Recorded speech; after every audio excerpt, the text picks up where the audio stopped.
ini saya akan mempresentasikan salah satu materi dari mata kuliah Fisika Sekolah 2 bersama rekan saya, yaitu Dewi Septi Nurjana. Nah, untuk materi-materi yang akan dibahas yaitu ada 6 poin. Yang pertama ada gejala dan contoh difraksi gelombang cahaya. Yang kedua ada ilustrasi dan penjelasan fenomena percobaan pada celah tunggal. Yang ketiga ada ilustrasi dan penjelasan fenomena percobaan kisi difraksi. Yang keempat ada ilustrasi dan penjelasan daya urai kriteria Rayleigh. Yang kelima ada penerapan difraksi dalam teknologi. Dan yang terakhir adalah contoh soal dan pembahasannya. Oke, pada pembahasan pertama kita bahas dulu mengenai gejala dan contoh difraksi gelombang cahaya. Sebelum ke pembahasan lebih lanjut, kita bahas sekilas mengenai apa itu gelombang cahaya. Cahaya merupakan gelombang elektromagnetik yang kasat mata atau dapat terlihat. Cahaya memiliki spektrum atau paket cahaya yang dipersepsikan secara visual atau oleh indera penglihatan sebagai warna. Alasan kenapa cahaya disebut sebagai gelombang, yaitu gelombang elektromagnetik, karena gelombang cahaya yang bergetar adalah medan elektromagnetik dan merambat di ruang hampa tanpa permukaan medium. Kenapa tanpa medium? Karena di antara matahari, bumi ada ruang hampa yang artinya tidak ada materi atau medium satupun yang bisa digunakan oleh gelombang cahaya untuk merambat. Gejala gelombang cahaya. Yang pertama ada refleksi, merupakan proses pemantulan cahaya yang biasanya dipelajari untuk memahami prinsip-prinsip cermin, baik cermin datar maupun cermin cekung dan cembung. Yang kedua ada refraksi yang merupakan proses pembiasan cahaya. Contohnya, mengapa pensil yang dimasukkan ke dalam segelas air terlihat bengkok? Hal ini karena pembiasan. Biasanya digunakan untuk memahami prinsip-prinsip dari lensa, baik lensa cekung, cembung, ataupun lensa lokal. Yang ketiga ada dispersi yang merupakan proses penguraian cahaya. Dispersi berhubungan dengan refraksi yang menggunakan prinsip hukum Snellius yang berhubungan dengan indeks bias cahaya dalam medium. Biasanya dicontohkan melalui prisma yang disinari cahaya akan terurai warna berupa pelangi. Yang keempat ada interferensi yang merupakan proses perpaduan dua buah gelombang cahaya yang menghasilkan pola terang dan gelap yang dikemukakan oleh Thomas Young melalui percobaan celah ganda dengan syarat terjadinya interferensi sumber cahaya harus bersifat koheren, yang berarti cahaya yang digunakan memiliki frekuensi atau amplitude yang sama serta beda fase tetap. Yang kelima ada difraksi yang merupakan peristiwa pelenturan cahaya. Peristiwa ini berhubungan dengan interferensi karena difraksi sendiri adalah kasus khusus dari interferensi di mana panjang gelombang cahaya minimal harus sama dengan lebar cahaya. Yang keenam ada polarisasi yang merupakan proses pengkutuban atau penyerapan atau pemfilteran cahaya sehingga dihasilkan arah gelombang cahaya yang sesuai. Polarisasi bisa dirasakan saat siang hari yang cerah, warna langit menjadi biru, atau dalam dunia modern ini polarisasi dimanfaatkan untuk pemakaian kacamata polarisasi atau juga untuk kacamata 3D. Yang terakhir ada daya optik atau daya urai optik yang merupakan pemisahan dua buah sumber cahaya yang terlihat bersatu. Seperti saat melihat cahaya dari dua lampu mobil yang kita lihat makin jauh mendekat dan bersatu, namun mata kita masih bisa melihat cahayanya terpisah. Lanjut mengenai contoh difraksi gelombang cahaya. Yang pertama ada compact disc. Trek yang berjarak dekat pada CD atau DVD bertindak sebagai kisi difraksi untuk membentuk pola pelangi yang terlihat saat melihat disk. Bisa dilihat pada gambar. Prinsip ini dapat diperluas untuk merekayasa kisi dengan struktur sedemikian rupa sehingga akan menghasilkan pola difraksi yang diinginkan. Yang kedua ada sinar krepuskular yang merupakan suatu fenomena alam ketika cahaya matahari terlihat beradiasi dari suatu titik tertentu. Kita pasti pernah melihat pemandangan yang menakjubkan ini, setidaknya sekali dalam hidup kita. Sinar tampak luar biasa ini dikenal sebagai sinar krepuskular atau sinar dewa. Ketika sinar dari cahaya matahari mencoba mencapai tanah tetapi terhalang oleh awan, gelombang cahaya menjadi terdifraksi dan menyimpang. Defleksi cahaya ini karena ada penghalang di jalur normalnya, tidak lain adalah difraksi. Bisa dilihat pada gambar, biasanya sinar ini kita temui di pantai atau pada danau. Baik, untuk pembahasan materi yang selanjutnya yaitu mengenai ilustrasi dan penjelasan fenomena percobaan pada celah tunggal. Untuk menjelaskan mengenai celah tunggal, sebelumnya ada difraksi yang merupakan fenomena penyebaran gelombang elektromagnetik yang muncul ketika gelombang tersebut melewati sebuah celah yang sempit. Penyebaran ini dapat dijelaskan oleh prinsip Huygens yang mengatakan bahwa setiap bagian dari celah dapat dianggap sebagai sumber cahaya yang dapat berinterferensi dengan cahaya dari bagian celah yang lain.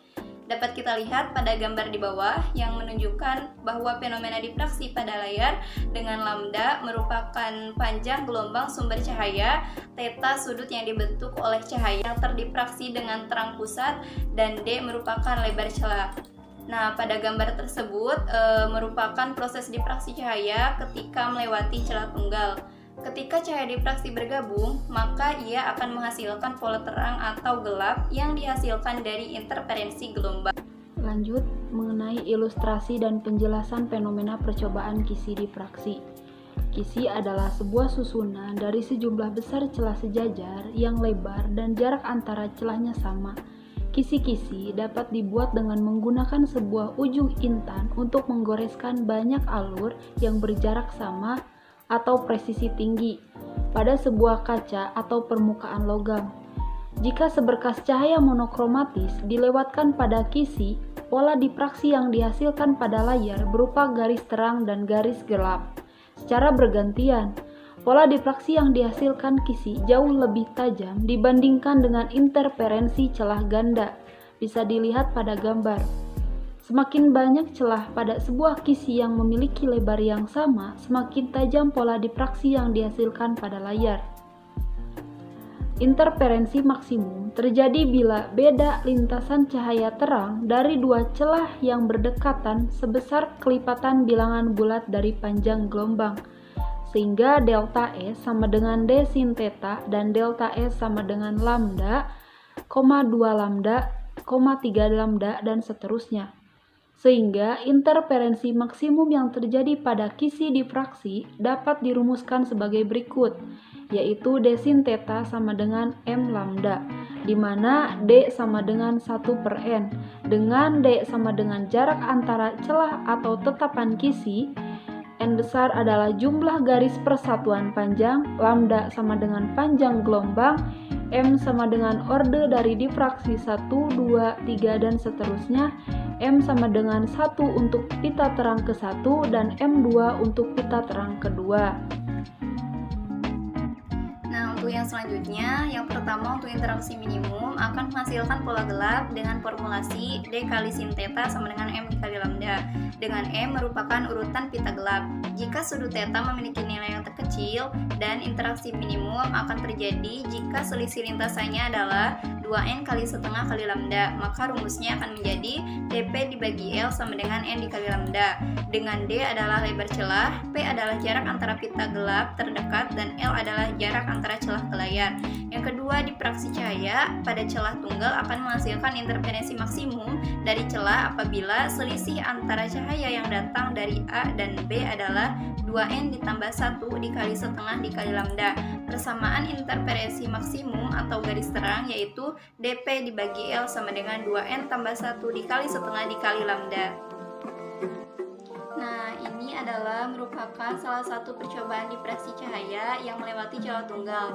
Percobaan ini dilakukan dengan cara melewatkan sinar laser, koheren dan monokromatik ke celah tunggal bertepi tajam, sehingga dapat membentuk pola difraksi pada layar. Sebenarnya percobaan ini akan lebih baik jika dilakukan di tempat yang gelap.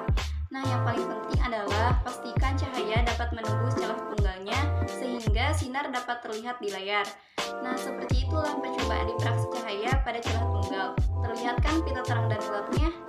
Nah, ternyata pola difraksi yang terbentuk adalah mengandung pita terang dan gelap yang intensitas pada pita terang pusat yang tengah sangat besar dan lebih besar dibandingkan pita terang di sekeliling-sekelilingnya. Baik, untuk yang selanjutnya yaitu ilustrasi dan penjelasan daya urai atau kriteria Rayleigh.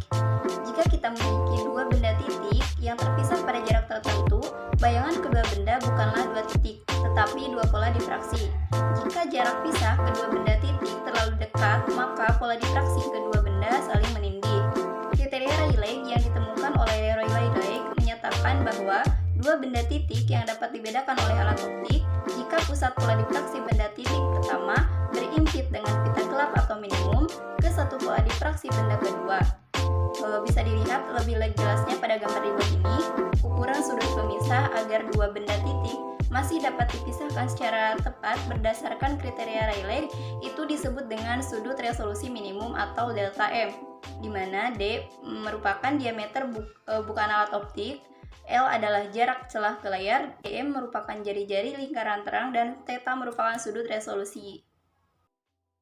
Nah, untuk yang selanjutnya, untuk pola difraksi dapat diperoleh dengan menggunakan sudut theta yang menunjukkan ukuran sudut dari setiap cincin yang dihasilkan dengan persamaan sin theta sama dengan 1,22 dikalikan lambda dibagi dengan D, dengan lambda merupakan panjang gelombang cahaya yang digunakan.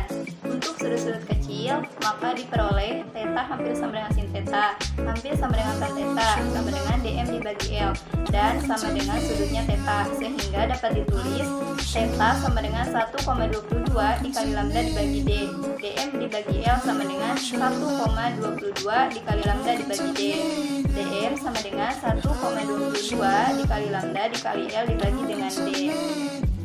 Lanjut mengenai penerapan difraksi dalam teknologi. Konsep difraksi cahaya sangat menguntungkan sehingga dimanfaatkan dalam perkembangan teknologi. Seperti dalam bidang kesehatan dimanfaatkan dalam LASIK atau laser in situ chromatography, optogenetika, dan pengukuran diameter rambut manusia. Pada operasi LASIK dapat dilihat pada gambar, difraksi cahaya digunakan untuk mengukur diameter pupil mata pasien.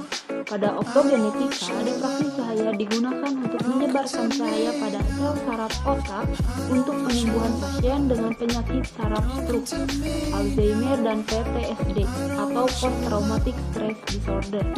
Pada pengukuran diameter rambut, difraksi cahaya digunakan untuk mengukur ketebalan rambut yang berguna sebagai sarana deteksi kerontokan rambut dan penyakit genetik manusia seperti kanker dan gejala kebotakan atau ontogenetic alopecia.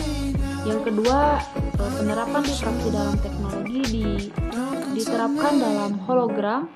Kata hologram berasal dari dua kata Yunani yaitu holo yang berarti utuh dan gram yang berarti pesan.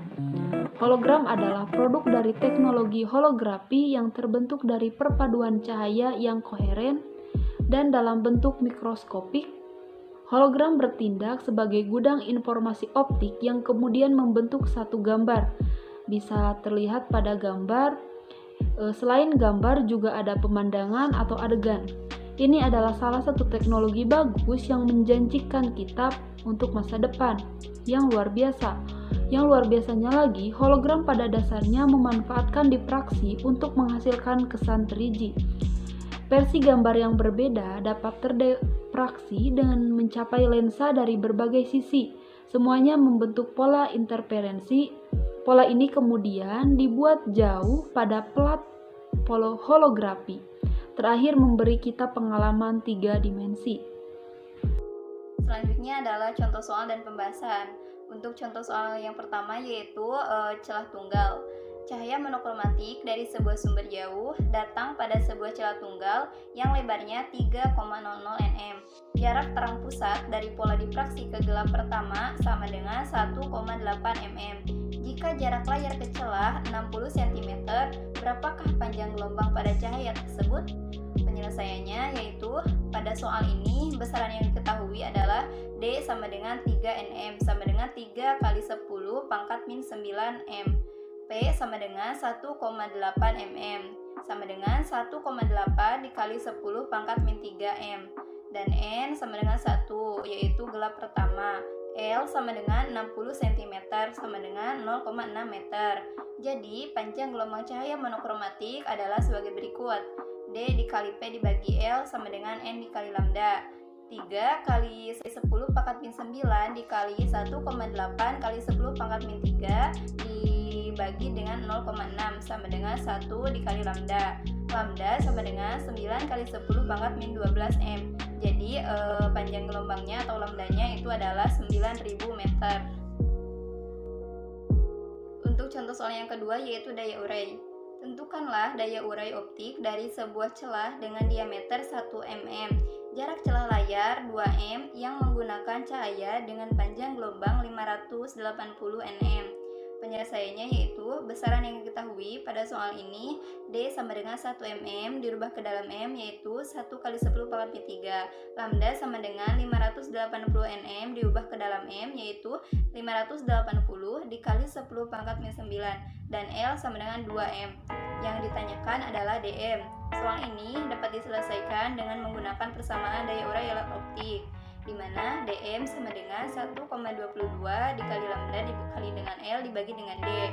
DM sama dengan 1,22 dikali 580 kali 10 pangkat min 9 dikali dengan 2 dibagi dengan 1 kali 10 pangkat min 3. DM sama dengan 1,42 dikali 10 pangkat min 3. DM sama dengan 1,42 mm. Jadi daya urai optik celah tersebut adalah 1,42 mm. Sekian presentasi dari kelompok kami. Mohon maaf jika ada kesalahan. Assalamualaikum warahmatullahi wabarakatuh.